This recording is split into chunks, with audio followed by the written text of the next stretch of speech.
Good morning, good afternoon, good evening from wherever you are watching. This is coming from DCTV. Today we shall be looking into Salus Animarum Suprema Lex, when the priest rejects phone calls. Dear brothers and sisters, the Latin caption Salus Animarum Suprema Lex simply means this: the salvation of souls is the supreme law. It is truly the summary of everything that the Church is and does, as well as what the priests are and do. Compare the Canon 1752. The priest exists because of the above.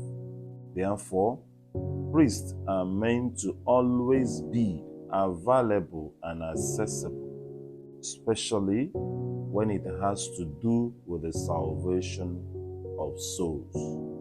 Although priests, by the nature of their vocation, are meant always to be available and accessible, the faithful should also bear in mind that the above is not the same thing with burdening the priest with financial needs. Priests have no money but are sustained by the generosity of the people of God. Let us ask ourselves, dear friends, have you ever walked up to a priest and offered him financial support? If yes, kudos and keep it up. If no, please know it is your duty and obligation to be doing that. Do you know why? It is because priests have dedicated themselves to the service of the people of God, praying daily for their temporal and internal well-being.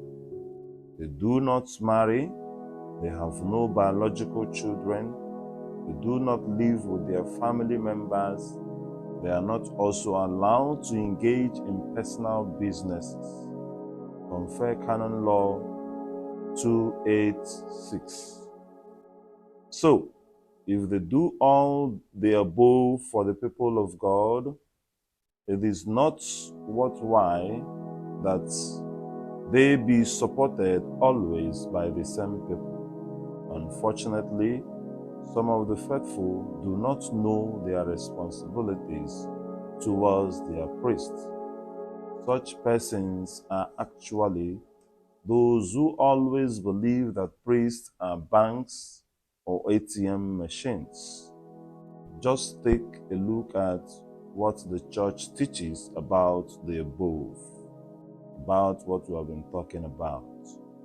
Christ's faithful have the obligation to provide for the needs of the church, so that the church has available to it those things which are necessary for divine worship, for apostolic and charitable work, and for the worthy support of its ministers.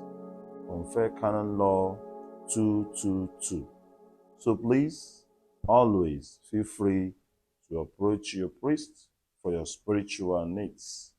Thus, it is better to tell the priest to pray for you than to tell him to send money to you. However, when he receives money from people, he can also be charitable to the needy when need be. But please, do not burden them with financial needs. But are there priests who do not make themselves available and accessible to the spiritual needs of the faithful, or even do not respond to their phone calls, even when it is about urgent spiritual needs? The answer is yes. However, the question is, why are such priests doing that? I believe that if you approach such priests, they will also give you cogent reasons why they are doing that. Therefore, I will kindly advise that whenever you call a priest and he fails to answer, kindly send a text message or possibly go and see him physically. I strongly believe that he will always attend to you once it is about spiritual needs.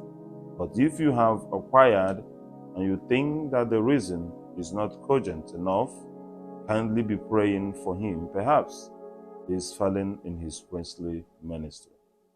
Dear brothers and sisters, if you have ever demanded the attention of a priest for a spiritual need and he refused to attend to you, please do not be offended. Perhaps something was the cause.